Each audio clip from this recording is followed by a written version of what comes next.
She was only 22 years old when her life was cut short in the most brutal way imaginable. It was just after dawn in Columbus, Georgia, when the quiet of the morning was pierced by a sound that would echo forever in the memory of one community. Serenity Hollis was walking down Torch Hill Road when shots rang out.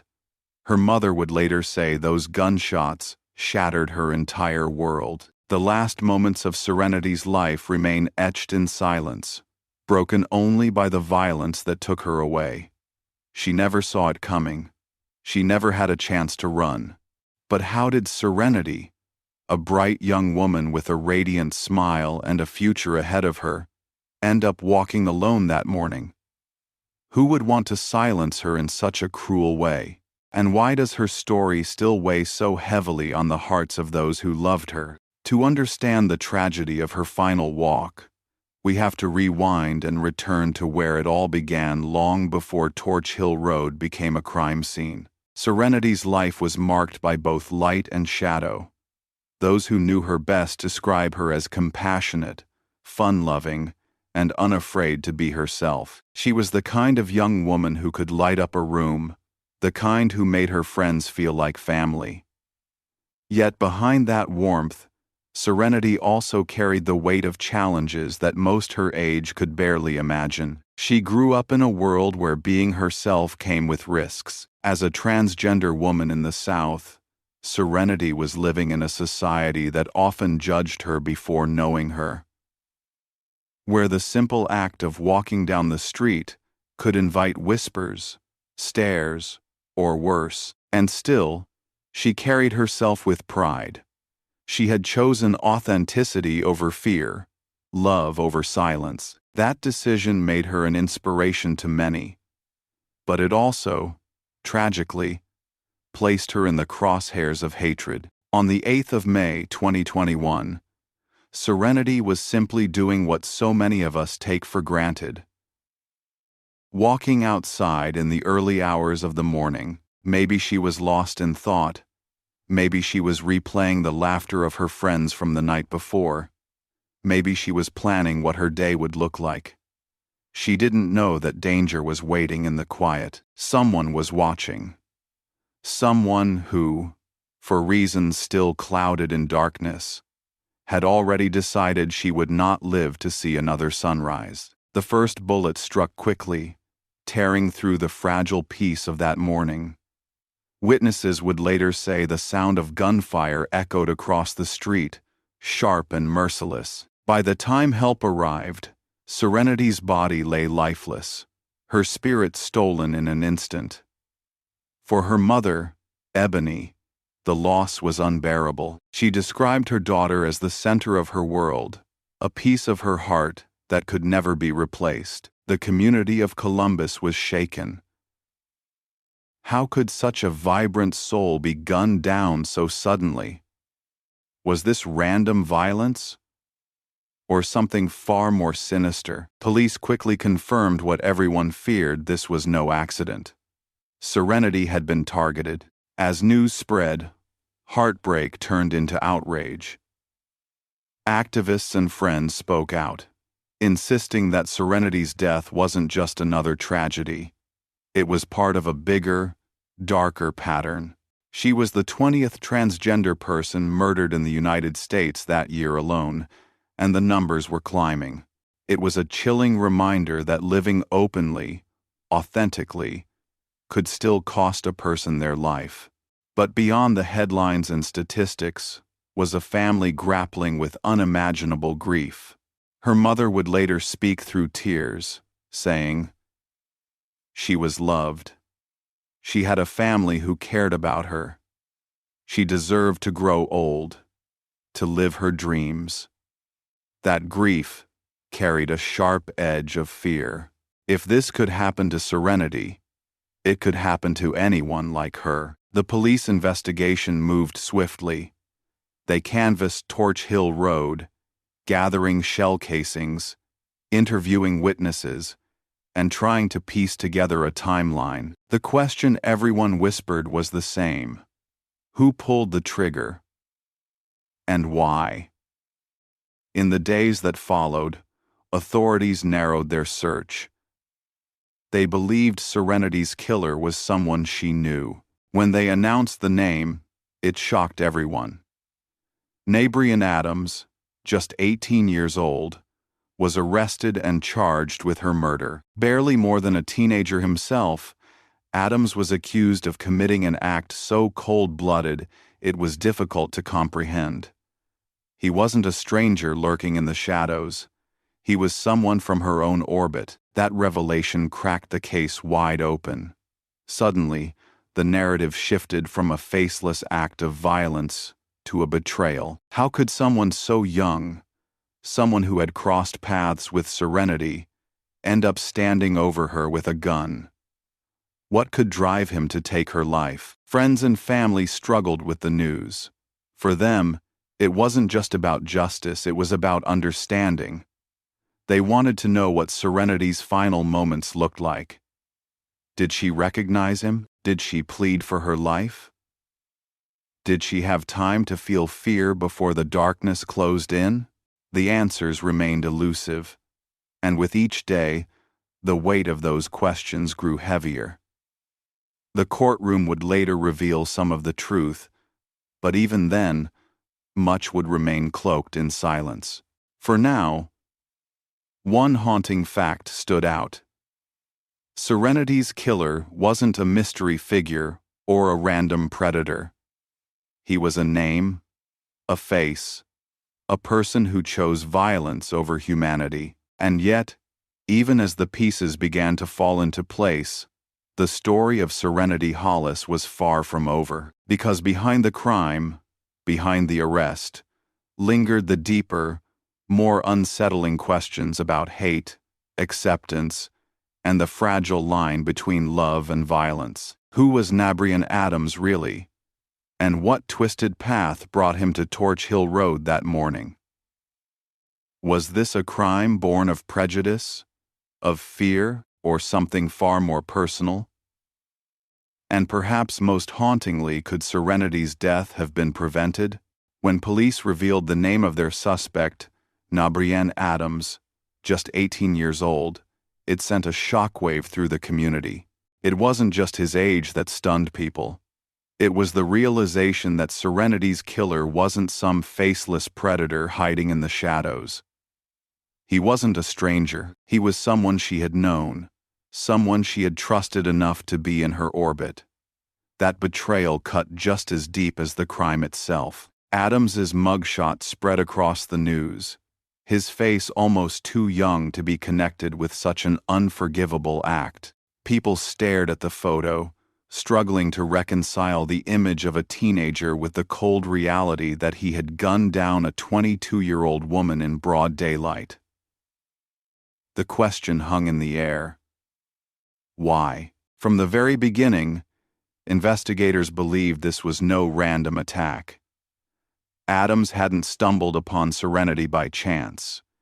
He had sought her out. Prosecutors later revealed that he had planned it, that the shooting on Torch Hill Road wasn't a spur-of-the-moment act, but a decision made in chilling calculation. For Serenity's family, that revelation was unbearable.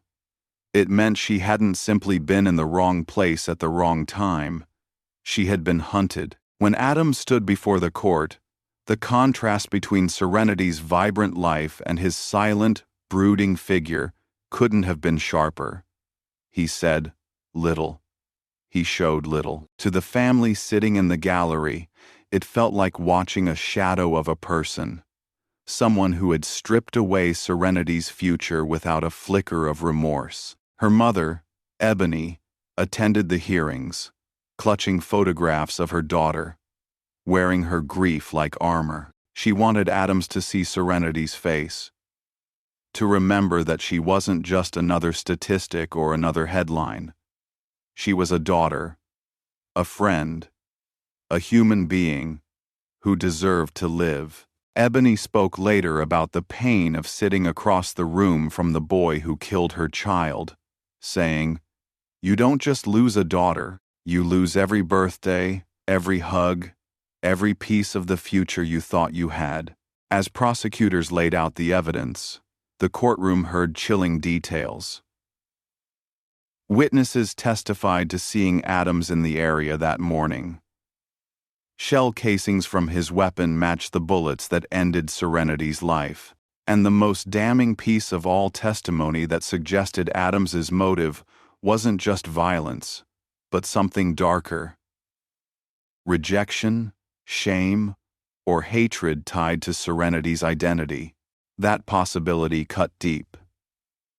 If true, it meant Serenity had lost her life not because of a random dispute, but because of who she was. And for the LGBTQ+ community, that reality wasn't new, it was a wound they knew all too well. Serenity was the 20th transgender person murdered in the U.S. that year, and the violence was only accelerating. As the trial continued, the defense tried to humanize Adams. They pointed to his age, to the mistakes of youth, to a life that had barely begun. But for the family of Serenity Hollis, none of that mattered. 18 or 80, he had pulled the trigger. He had chosen violence. He had left a young woman's body lying on Torch Hill Road and expected to walk away. The jury didn't see it as a mistake. They saw it as murder. And when the verdict came down, Adams was found guilty. For Serenity's family, it was a small measure of justice, but no kind of healing. No sentence could undo the fact that a mother had buried her child. No verdict could give back the years Serenity was supposed to live. Albany spoke to reporters after the decision, her voice breaking but steady. "I wanted him to understand what he took from us. I wanted him to feel even an ounce of the pain he caused." The sentencing brought another shock. Adams was given life in prison without parole. At just 18, his future was gone. The boy who had stolen Serenity's life had traded his own for a prison cell. 2 young lives destroyed, one buried in the earth, the other locked away forever. Yet even with justice served, the bigger questions remained unanswered. Why had Adams done it? What went through his mind when he raised the gun that morning? Did he feel anger? Fear? Was it an act of pure hate? Or was it something else, a desperate attempt to silence a truth he couldn't accept? Those questions haunted Serenity's family, and they haunt the community still. Because beneath the headlines and the court verdict lies a story about more than one crime. It's about a world that makes people like Serenity vulnerable. A world where being different can become a death sentence. Torch Hill Road is quiet again now. The gunshots are gone, the crime scene tape long since pulled away. But for those who loved Serenity, that road is no longer just asphalt and gravel. It's a place of memory, of loss, of unanswered questions. And when they pass by, they remember a daughter whose laughter once filled their home, whose smile once lit up their days. But the most painful memory of all is knowing who pulled the trigger. Not a stranger, not a nameless figure in the dark, but an 18-year-old boy who made a choice that morning to take a life and ruin his own in the process. Which leaves us with a haunting question. What could drive someone so young to carry out such a violent act? Was it truly hate? Or was it something even more complicated, a collision of fear, identity, and denial that ended in bloodshed? The courtroom had delivered its verdict. Life in prison without parole for Nabrian Adams. Justice, at least on paper, was served. But even as the gavel struck, there was a void no sentence could fill. The truth, the why, remained elusive. And for Serenity's family, that absence was its own form of torment, because the evidence told them how Adams killed Serenity.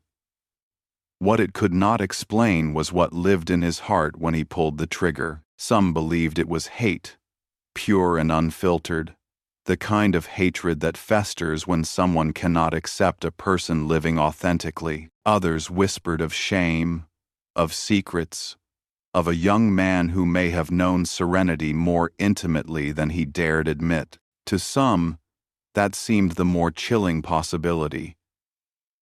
That Adams was not simply targeting a stranger, but silencing someone who knew a truth he couldn't face. If that were true, then Serenity's death wasn't just a random act of violence. It was an execution rooted in fear and denial, a young man's attempt to erase the mirror she unknowingly held up to him. Her family struggled with that possibility. Her mother, Ebony, said through tears, "My baby never hurt anybody. She lived her life. She loved people. And she didn't hide who she was. That should never have been a reason to kill her." But history tells a harsher story. Across the United States, transgender women, especially women of color, are targeted with alarming frequency. In 2021 alone, the year Serenity was murdered, more than 50 trans and gender non-conforming people were killed, the majority of them Black or Latinx women. The reasons vary: domestic disputes, random attacks, street violence. But the pattern remains. Living openly often comes with a price. For Serenity, the risk was never abstract. Years before her death, she had already felt its sting. She had been stabbed at a nightclub, left bleeding but alive. She confided to her sisters that sometimes strangers' stares made her spine go cold. Yet she kept moving forward. She walked the same streets, smiled the same smile, lived her life with quiet courage. But in the end, her resilience wasn't enough to shield her. That morning on Torch Hill Road, Adams turned her into a statistic, a number in a long, grim tally that continues to climb each year. But to those who knew her, Serenity was not a number. She was the girl who always listened, who loved to laugh, who carried a gentleness that seemed at odds with the brutality of her death. The court never fully unraveled Adams's motive. He never confessed to hatred, never admitted to shame. He sat silent, a boy-turned-killer, leaving behind only speculation and whispers. But silence itself can speak volumes. Silence can be the language of guilt, or of fear, or of someone too broken to face what they've done. The LGBTQ community in Albany and beyond read between those silences. To them, Serenity's death fit a pattern they knew too well. A society that dehumanizes trans women, that strips away their dignity even in death. In the days after her murder, news outlets misgendered Serenity, using her birth name instead of the one she chose. It was as if the world couldn't even grant her the simplest act of respect, and that erasure deepened the wound. Because what good is justice in a courtroom if outside of it, society continues to deny who she really was? Her sisters fought back fiercely, appearing on local television, demanding that the media and the police call her by her true name, Serenity Hollis. For them, that battle was more than symbolic. It was about ensuring she wasn't erased a second time. Still, the questions linger. Did Adams hate Serenity for who she was? Did he hate her for knowing something about him? Or did he simply hate himself, and she became the target of that self-loathing?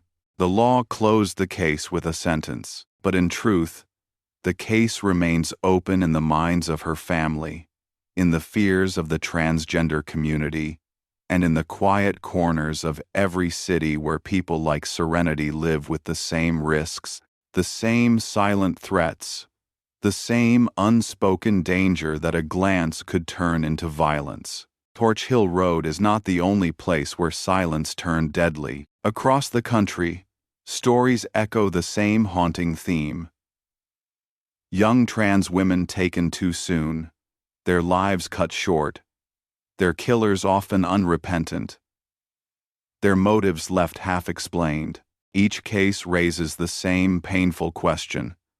How many times will we hear this story before it changes? For Serenity's mother, the grief is endless. She visits her daughter's grave, bringing flowers, speaking words into the wind. Sometimes she wonders what Serenity's life might have been if Adams had chosen differently that morning. Would she have moved to a bigger city, pursued new dreams, found love? Those futures are gone now, sealed in the ground with her body. And yet, despite the verdict, despite the prison walls that now surround Adams, there remains a haunting sense that Serenity's death was not truly answered, that somewhere, buried beneath the silence, lies the real reason she was killed. Was it hate? Was it fear? Or was it both, two poisons mixing together in a way that only ever leads to tragedy? The questions left behind by Serenity's death dig deeper than one courtroom can answer. And as the silence around Adams's motive lingers, another, even darker truth begins to emerge. This was never just about one young woman in Georgia. It was about a nationwide epidemic of violence against people like her. What happened to Serenity is part of a pattern, and what that pattern reveals will leave you unsettled. If you don't want to miss what comes next, make sure to subscribe. When Serenity Hollis was gunned down on that quiet Georgia street, her family's world shattered. But what many outside her circle didn't realize was that her story was not an isolated tragedy. It was part of a much larger, darker pattern, one that has been repeating for decades, often in silence, often ignored. Across America, transgender women, particularly Black and Latina women, are living on the front lines of violence. The numbers alone are chilling. In 2021, the year Serenity was killed, more than 50 transgender and gender non-conforming people were murdered in the United States, making it one of the deadliest years on record. Advocates believe the real number is even higher, hidden beneath police reports that misgender victims, or families too afraid of stigma to speak openly about who their loved one truly was. Think about that. People not only losing their lives but losing their identities in death, reduced to statistics that don't even reflect the truth.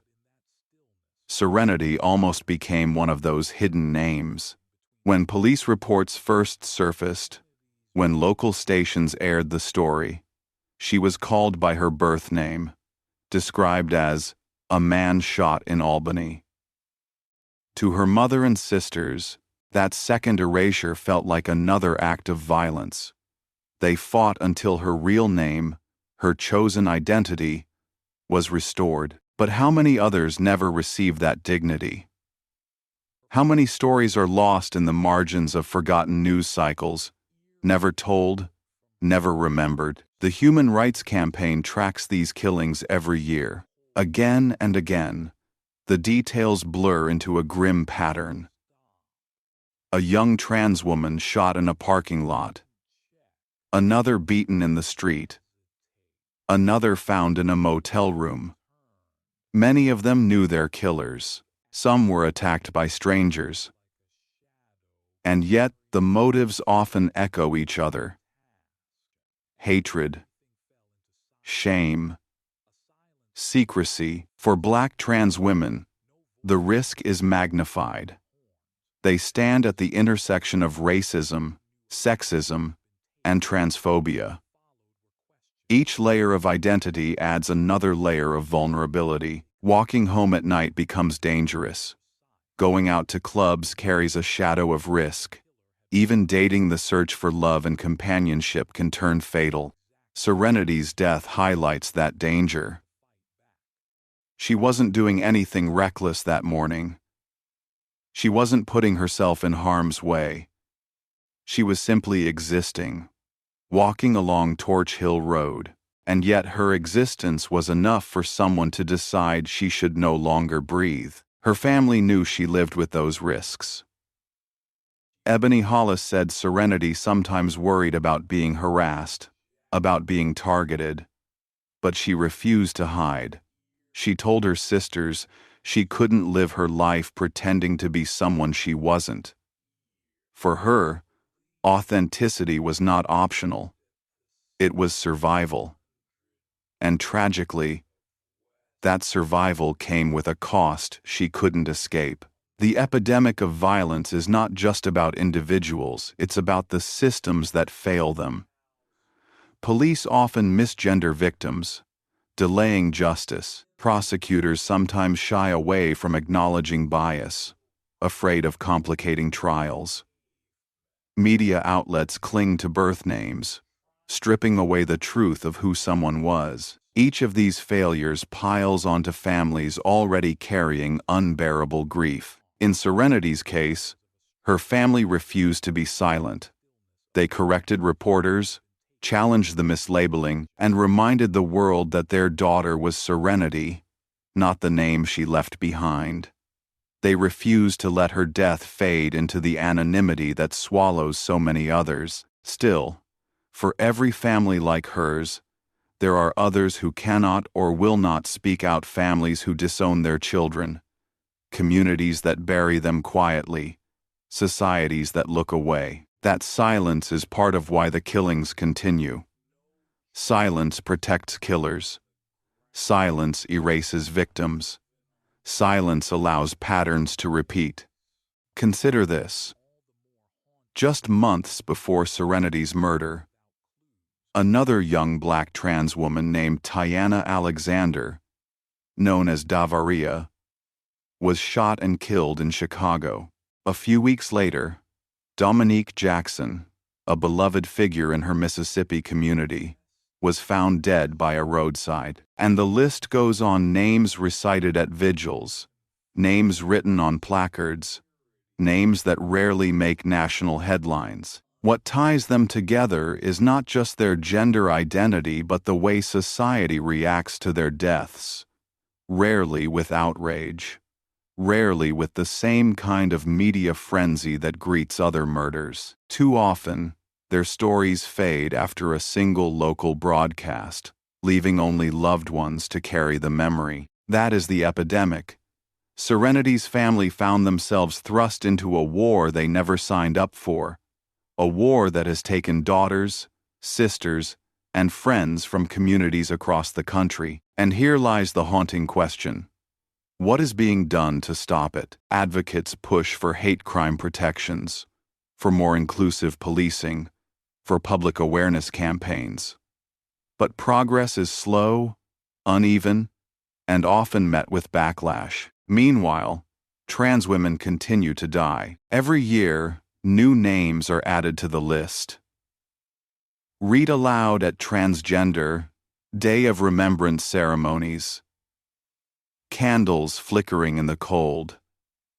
Families weeping into the night. For Serenity's mother, standing at her grave, those statistics don't matter. What matters is the empty seat at the dinner table, the laughter she will never hear again, the future her daughter will never have. But she knows that Serenity's name, if remembered, can at least shine a light on the others, the women whose stories never made it past the local news, the women misnamed, misgendered, and forgotten. That's why her family speaks out. That's why they share her story with anyone who will listen.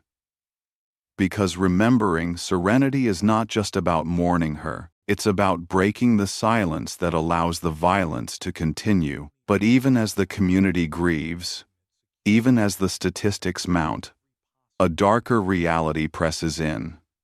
Serenity's case is not the last. Not in Albany, not in Georgia, not in America. Another name is always waiting to be added to the list. Perfect. Let's step into part 5 now.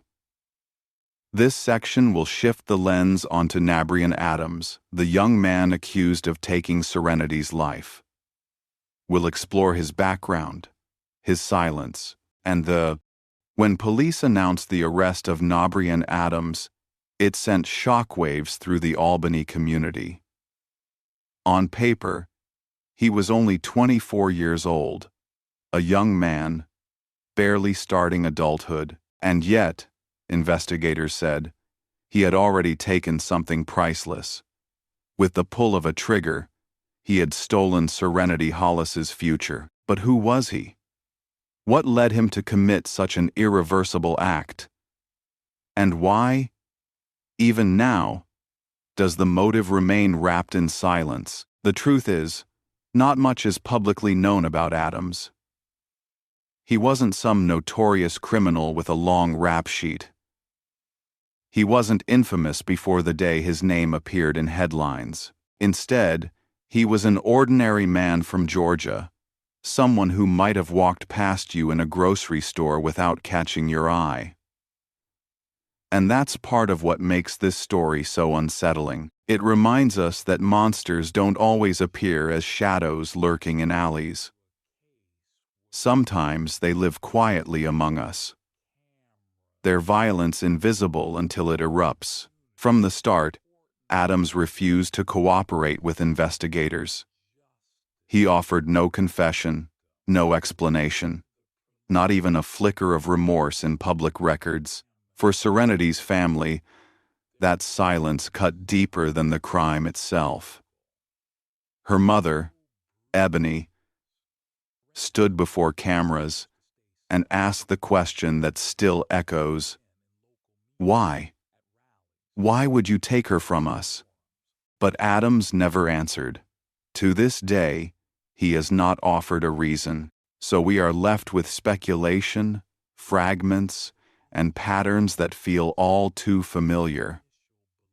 Was it transphobia, the deep-seated hatred that fuels so many of these killings? Did Serenity's identity threaten his sense of masculinity, his image, his fragile control of how the world saw him? Or was it something more personal, an argument, a moment of rage, a secret connection he wanted to erase? We don't know. But history gives us clues. Again and again, men who kill trans women have shared similar motives. Fear of exposure, fear of ridicule, fear of being judged for desiring someone society tells them they shouldn't. Shame turns deadly, secrets turn violent, and often, those deaths are framed not as hate, but as crimes of passion, as though the loss of life can be justified by the killer's discomfort. Could that be what happened on Torch Hill Road? If Adams knew Serenity personally, it hasn't been made public. If they crossed paths before that morning, investigators have kept it close to their chest. The one thing we do know is this: Serenity did not die at the hands of a stranger lurking in the dark. She died because someone made a choice. An ordinary man who decided her life wasn't worth sparing. And here's where the story darkens further. Adams's silence mirrors a larger silence in society. Too often, when trans women are killed, the killers say little, and the system says even less. Trials drag on for years. Plea deals water down justice. Sometimes charges are dropped altogether. Families are left without closure, standing in the ruins of unanswered questions. For Serenity's family, that silence became unbearable. They wanted to know the motive, yes, but more than that, they wanted accountability. They wanted the man who killed her to face not just the law but the weight of truth. Without that, grief becomes heavier. Because how can you heal from something you don't understand? The Albany community echoed those calls.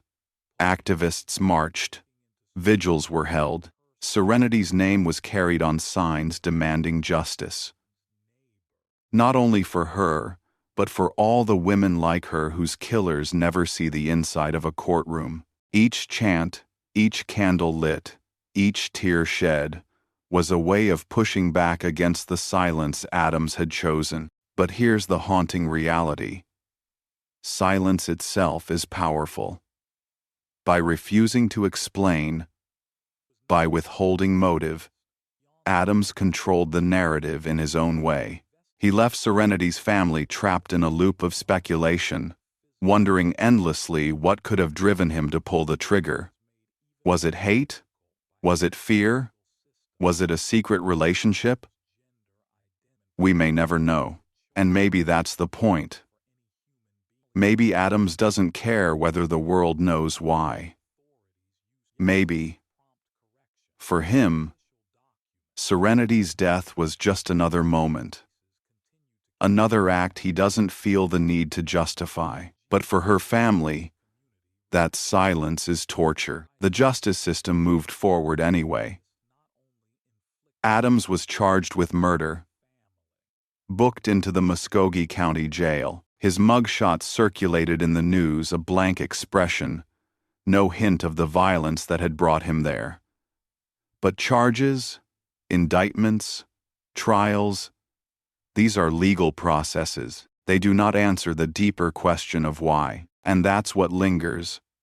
Because when we ask who Nabrian Adams is, we aren't just asking about his biography. We're asking what kind of culture shapes young men like him. We're asking how hatred is learned, how fear is weaponized, how violence becomes easier than acceptance. In a way, Adams is not just an individual. He is a symbol of the unspoken forces that endanger trans women every day. He is the silence of a society that looks away, the shadow of shame that festers into rage, the embodiment of what happens when ignorance is left unchecked. Still, even symbols have consequences. For Serenity's family, Adams is not an abstract figure. He is the man who killed their daughter, their sister, their friend. He is the reason they wake up every morning to an absence they can't fill. He is the reason Serenity's name is carved into stone instead of written in the future. And so we return to the unanswered question: who is Nabrian Adams? Is he simply a murderer? Or is he the product of something larger? Something we all share responsibility for confronting.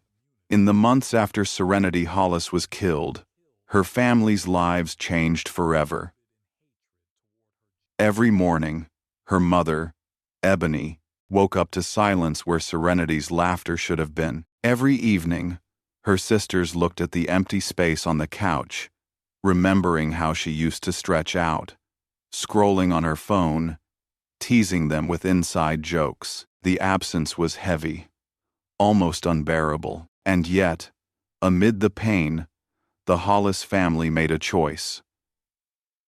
They would not let Serenity be forgotten. From the very beginning, they spoke her name loudly, correcting reporters who misgendered her, fighting to make sure the world knew who she really was.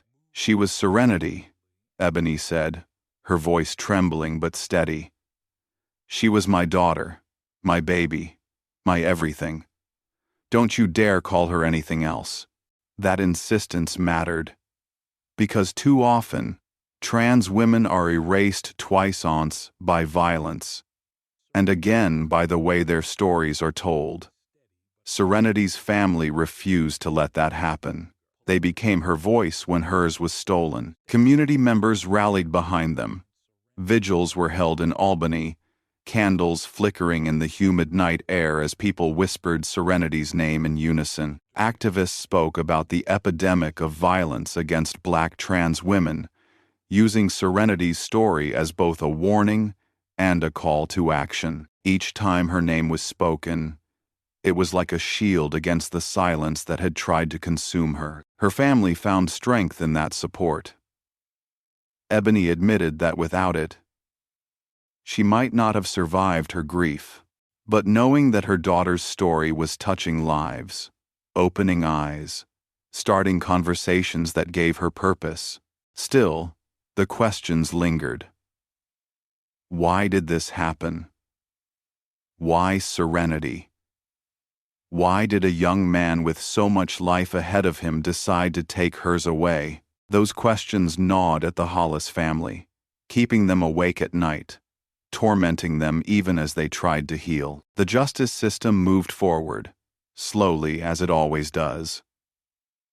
Adams was indicted, the court process grinding on. For Serenity's family, every hearing was a wound reopened, a reminder of the finality of her absence. But they showed up. They sat in those courtrooms, not just as grieving relatives but as guardians of her memory, refusing to let her name fade into the background of legal proceedings. For Ebony, justice was about more than a verdict. Justice meant acknowledgement. It meant society admitting that her daughter's life mattered, that her death was not just another statistic in a forgotten file. Justice meant change laws, protections, awareness, so that no other mother would have to stand where she was standing. But change comes slowly. And while the Hollis family waited, more names were added to the list of trans women killed across America. Each time Ebony heard about another murder on the news, her heart broke all over again. Each name was another Serenity. Each candle lit was another mother's tears. And yet, through all the heartbreak, Serenity's legacy began to take shape. Friends remembered her as fearless, someone who embraced her identity fully despite the risks. She wanted to be seen, not hidden. She wanted to live authentically, no matter how hard the world tried to push her down. That courage became her lasting gift.